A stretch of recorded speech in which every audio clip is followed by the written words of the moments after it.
Hello, Nigeria. This is Newsline. I am Becky Madujemo. It's a beautiful Sunday, and you can call this our Christmas edition because it's 5 days to D-Day. Merry Christmas in advance, everyone. It's a peculiar season this year. The COVID-19 pandemic comes with rules we must follow to stay safe.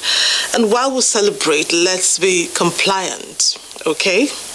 Now, the mood of tonight's program is defined by end-of-year festivities, including beautiful weddings, corporate events, and individual parties. You are sure to have a pleasant viewing time, but we must first join Claire Adelabu Abdurazak in Abuja for the news. Compliments of the season, Claire. Same to you, Becky, and good evening and welcome to the news studio here in Abuja. And we begin the news tonight with attempted kidnap of some Hizbur-Rahim Islamia students. Now, security operatives failed the attempt to abduct 80 students of the Islamia school in Mauta village of Dandume local government area of Katsina State. Now, the Katsina Police Command, however, says security operatives are still searching the forest for possible arrest of the bandits who escaped with bullet wounds. And while Haliru reports that all rescued students have been handed over to their parents. The students of Hizbur-Rahim Islamia School were returning from a Maulud celebration in the neighboring village when they ran into the bandits who had earlier kidnapped 4 victims and rustled 12 cows from Namore village in Funtua local government area, trying to escape into the forest. We got the information and I directed the area commander Funtua to mobilize available policemen with him, PROF ADA, PMF men, the military, and then the vigilante men. So they gave them a hot test, and in the gun bottle that ensured they were forced to abandon not only the 4 people they earlier kidnapped at Tampaure, and the cows also they stole. Okay. They also, in the confusion, could not go along with those puppies from that Islamia school. Okay. And all of them were rescued.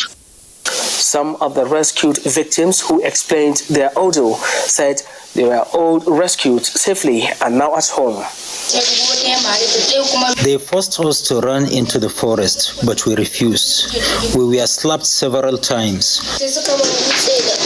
We trek a long distance before we return home. The village head of Mahuta and other community leaders said upon receiving the information on the kidnapping, they immediately notified security operatives. To rescue all of our child, at least they rescued 86 people, and none of them had missed or injured. After a successful security operation, all the rescued students and the 4 kidnapped victims have since been handed over to their parents. In Katsina, Awal Haliru, NTA News. Meanwhile, the United Nations has commended the efforts of the Buhari-led administration in the rescue operations that led to the release of the abducted Kankara schoolboys. Adebola Brooksley Sunday reports that the commendation was contained in a message by the UN Secretary General, Antonio Guterres, to the United Nations in New York, released by his spokesperson. 17th of December, of some of the children who were abducted from a secondary school in Katsina State, Nigeria, on the 11th of December. He commends the swift action taken by the Nigerian authorities to rescue the children and calls for the immediate and unconditional release of those who remain abducted. He stresses the importance that the released children and their families are provided with the necessary health and psychosocial support. The Secretary General calls for increased efforts to safeguard schools and educational facilities in the country and reiterates the solidarity and commitment of the United Nations to supporting the government and people of Nigeria in their fight against terrorism, violent extremism, and organized crime. In the same vein, the front runner for the Director General of the World Trade Organization, Ngozi Okonjo-Iweala, has also described the return of the schoolboys as wonderful news, adding that it is time to revive the Safe School initiative implemented comprehensively to protect the Nigerian children. And And back home, the Progressive Governors Forum has also added its voice to the numerous celebrants of the rescue and return of all the abducted students of Kankara School in Katsina State. Now, the forum's chairman and governor of Kebbi State, Abubakar Atiku Bagudu, notes in a statement that the rescue once more tests to the capacity and competence of Nigerian security agencies to protect, defend, and secure the country. The ABC governors also expressed gratitude to God Almighty and all those who worked for the successful rescue of the students from the hands of criminal armed bandits, specifically government of Katsina State under the leadership of Governor Aminu Bello Masari. The governors also appealed to all Nigerians to work for more effective and efficient responses to every security problem facing the nation as a united people. Now, recommendations for the rescue of the Kankara students keep coming in.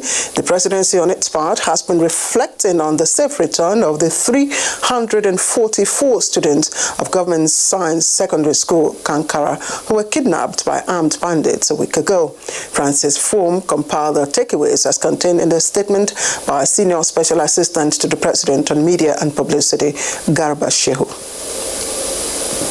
The presidency says the safe return of all the 344 boys kidnapped from the Government Science Secondary School Kankara in Katsina State should be a feat to be celebrated in any decent part of the world where empathy overrides cheap politics. This is why the outpouring of sighs, cries of relief and joy over the return of the boys reverberated beyond their immediate families. The statement indicates that it was a watershed for Nigeria, wherein Nigerian citizens can feel safe wherever they are, and as President Muhammadu Buhari described it, a big relief to their families, the entire country and international community. The UN Secretary General's statement commending Nigeria and the military for delivering on the big stage.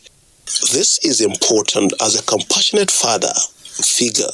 The president would have been pained if one had been lost in the rescue process. The presidency notes with delight that the terrorists have lost their lead narrative with the military. Nigerians are far more united than it will seem, and the outpouring of solidarity and support for the administration, which cut across all divides. It, however, decries the lack of patriotism shown by some few people in a moment of national distress, describing it as shameful and despicable. Francis Form, NTA News.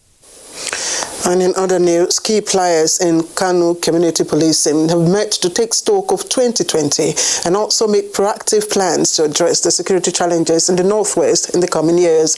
Mohammed Rabiu Ali reports.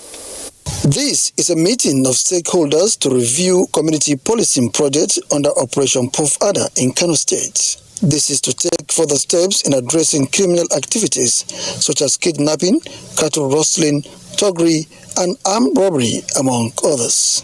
Commissioner of Police HABU says community policing has come to stay in Kano, considering the success recorded in ridding the state of criminal elements.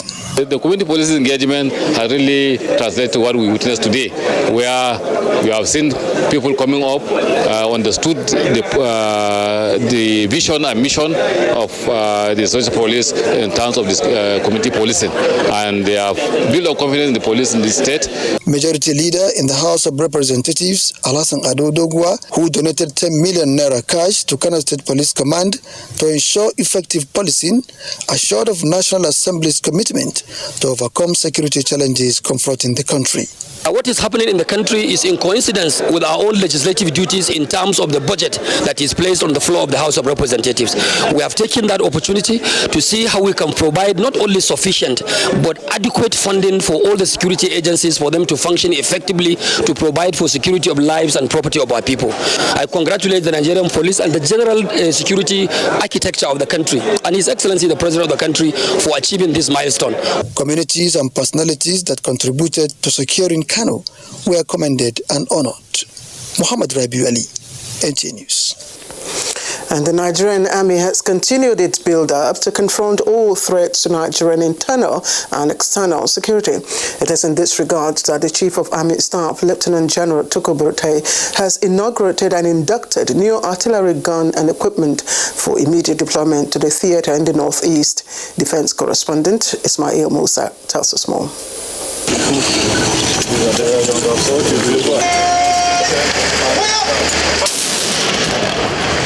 With the inauguration of these artillery guns and equipment, the firepower of troops in the front line has been further enhanced. Most of the equipment are brand new, procured through the Ministry of Defense, while few were remodified and upgraded by the Nigerian Army to improve their output. These long-range artillery guns have the capacity to target and destroy distant enemy cell locations. And they will be inducted into Northeast area of Operation Lafia Dole. You can also see some of the special projects that the Chief of Army Staff have just commissioned. And it's more concerned about the working environment of both officers and soldiers as a determining factor of their performance. The glory of God.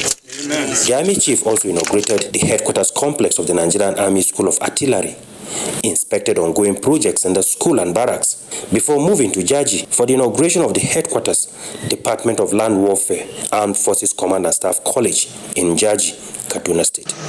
Ismail Musa, NTA News. And the Police Service Commission has dismissed 4 senior police officers over cases of misconduct and acts unbecoming of public officers. A statement from the Commission says 2 other officers were reduced in ranks, while punishments of severe reprimand were handed over to 4 others. The statement adds that a Chief Superintendent of Police was dismissed for conspiring with 4 others to vandalize a transformer and for stealing.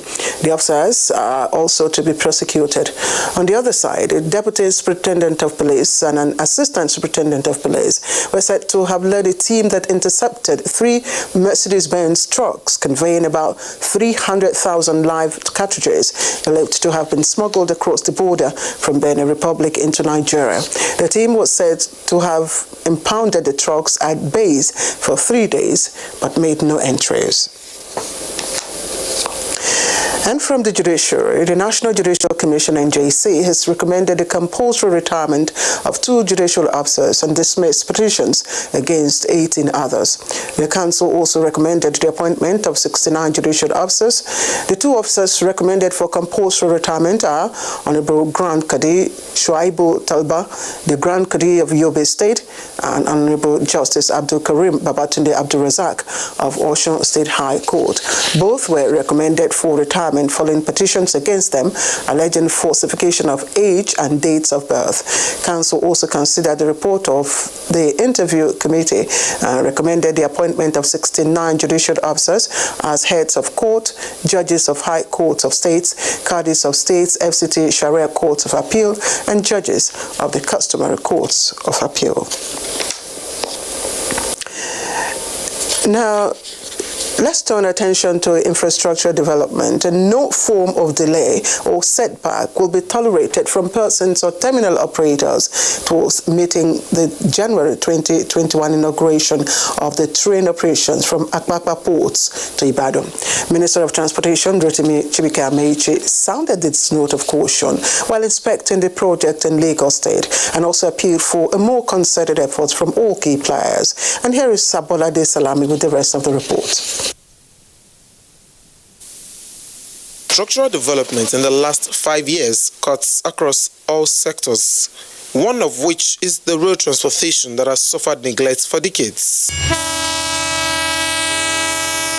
The sound signaling takeoff from the Bute Metro station onward Lily Pond in Apapa. On board is the Minister of Transportation and his team to inspect the lane of standard and narrow gauge road tracks to aid the movement of containers from the loading bay in the ports targeted at decongesting the corridor. What is critical is that we must find a solution to the gridlock. The moment we begin to move cargoes from the seaport to at least Ibadan, then the pressure on Lagos will reduce drastically. So you must walk around the timetable and the agreed lane of the track. It's not for you to decide. ride. While the ride from Apapa en route Kajola, Papalanto, through Olodo in Abeokuta to Moniya in Ibadan was a jolly ride, owing to the completion of major works. The minister at some stations urged contractors to speed up work. As we're talking today, we're under pressure to get more coaches to Kaduna Abuja. The pressure is heavy, and I've announced that we must maintain social distancing with face masks. And the comfort here is not the same like the road vehicles. You can time yourself that I'm leaving Lagos 4, and you get to Ibadan as at now 6:30. In ensuring more convenience for passengers, the Nigerian Railway Corporation says a first run for e-ticketing will commence on the corridor to guard against manipulation of the process. In Lagos, Abolade Salami, NTA News.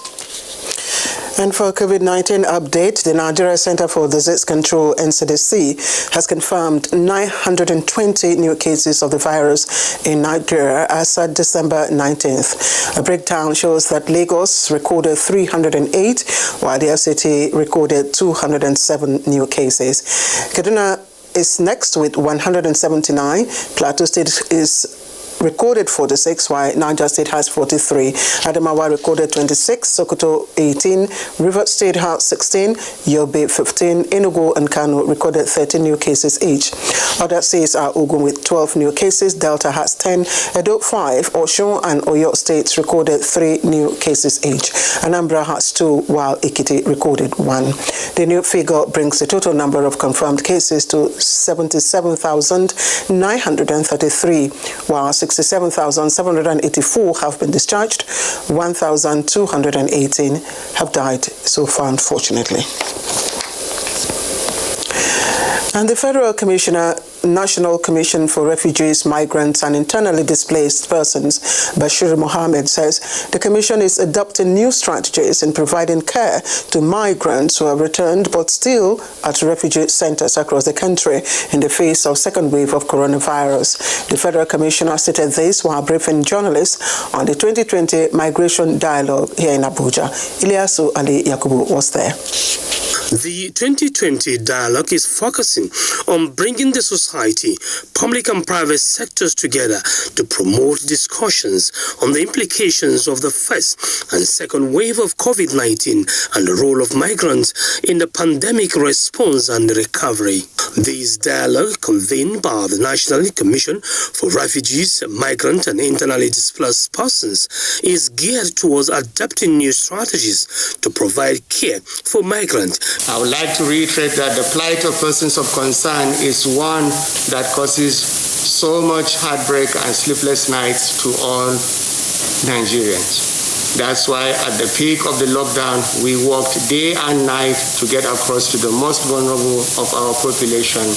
The 2020 Dialogue on Migration has as its theme providing protection and assistance to migrants during and post-pandemic strategies and actions. In Abuja, Ilyasu Ali Yakubu, NTA News.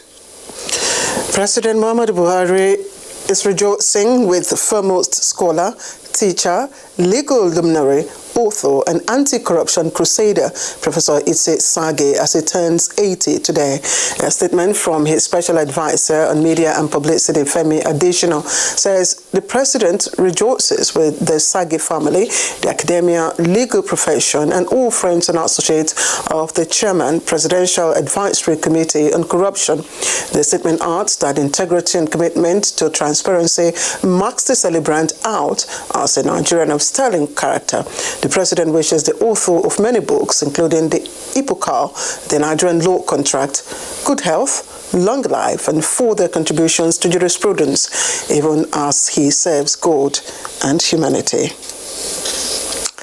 And in the spirit of the season and in its usual character, the Peaceaters group of schools is again extending love to the less privileged. Momso Dimendati captured the unique way the school children touched lives this year. The airwaves and news outlets may be full of negative stories about COVID-19, banditry, rape, and other social vices. But hey, there's still good news that are raising hopes of light at the end of every dark tunnel. That's the message the Pacesetters group of schools is passing in this season, as has been their culture for many years. Their spirits, not as usual. They set out to show some love to the less privileged with the Abuja Children's Home Cairo as the first port of call. Of course, checking the spread of COVID-19 is the first priority, so they set out to accomplish this task. Then comes the presentation of gifts, food items, and cash. Doing Pacesetter is setting the pace. By the grace of God, is setting the pace actually. So we are very happy. Very big thank you. God bless them. For the Pacesetters children, it is an experience worth the while. Nigerians should learn from this, that this is the only way Nigeria can move forward, by giving. It's a festive season and it's nice to share love with these children. Next up are suburbs of Abuja where older persons reside, and at a place of worship, the gifts were delivered for onward distribution to beneficiaries. So we are very happy. We are very, very happy now. We are one Nigerians, and this is what defines us. This is who we are. That we should take care of one another and show love, and let's ensure violence, hatred. Let's overcome hate in our homes, and Nigeria and the world will surely be a better place. The Pacesetters continue in their quest to set the pace, even in charity. Mamsa Damien Dati, NT News. Indeed, echoing a popular song, One Love, Keep Us Together. And President Muhammadu Buhari commiserates with the family, friends, and associates of Professor DOTUN Phillips over the passing of the distinguished development economist. In a statement by the Senior Special Assistant to the President on Media and Publicity, Garba Shehu, says the President also condoles with the academia, government, and people of Ogun State, noting that Nigeria has lost a brilliant economist who for decades made his wealth of knowledge and experience available for several students, researchers, and governments at all levels. The President prays that God consoles all those who mourn the distinguished scholar, renowned author, and former Director General, Nigerian Institute for Social and Economic Research, NISA, and grants the soul of Professor Phillips peaceful rest.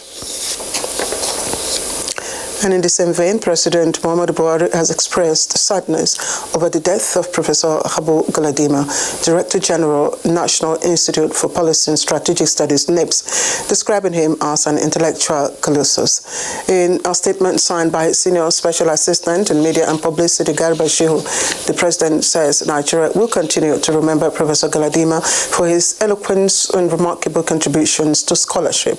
President Buhari also commiserated with the deceased family, friends, and government and people of NASARAWA state, and says Nigeria, NIPSS, and Nigeria at large has lost one of the best DJs ever appointed to head the institute. The President prays to Allah to forgive the soul of the departed and reward his good deeds with Al-Jannah. Professor GALADIMA has since been buried according to Islamic rites. And Plateau State Governor Simon BAKO LALONG has also described to date Professor GALADIMA as an astute scholar of international repute, administrator and professional who demonstrated uncommon commitment in carrying out every responsibility assigned to him. He says Professor GALADIMA over the years contributed a lot to the educational development of Plateau State, having studied and taught at the University of Jos for many years before his appointment as the Director General of NIPSS. Governor LALONG says he did a lot to improve the physical infrastructure of the institution while strengthening the academic experience for all course participants. Governor Abdullahi Sule of Nasarawa State also notes the enviable role championed by the deceased as part of youth mobilization that led to the creation of Nasarawa State in 1996. He acknowledges his intellectual contributions for steady peace and progress of the state and Nigeria in general. Now, it was a carnival of some sort at Eleme local government area of River State as Chief Paul Obele, former managing director of Warri Refineries, was buried. Aged 64, the funeral of Chief Obele was conducted by Shama Christian Center in Chia, Eleme. Jenny Basi tells us more. Though death is inevitable, the news of the demise of Order of Eleme Chief Paul Obele sent shockwaves throughout Eleme Kingdom. The body was received by Eleme and Chia Council of Chiefs, led by Onehe Nchia Deten, King Apollos II. For every chief who is a member of Nchia and Eleme Council of Chiefs, certain traditional rites such as this must be performed before his journey to the great beyond. This is what King Apollos II, empowered by the position he occupies, is doing. The body was then taken to his ancestral home, where family members, friends, and sympathizers paid their last respect. Thereafter, a funeral was conducted. Tributes and condolences poured in from groups and individuals.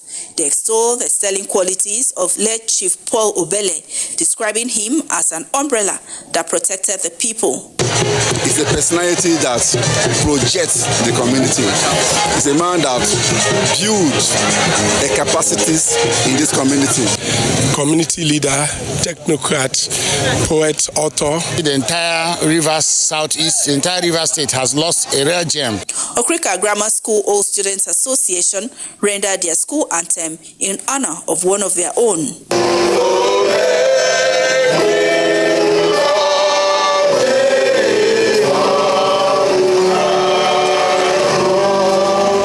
Until his death, Chief Obele was the traditional ruler of Olueke and Mua community in Alesa, Eleme, in Rivers State.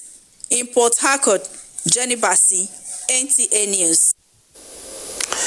Time to take a look at the weather prospects for tomorrow, Monday.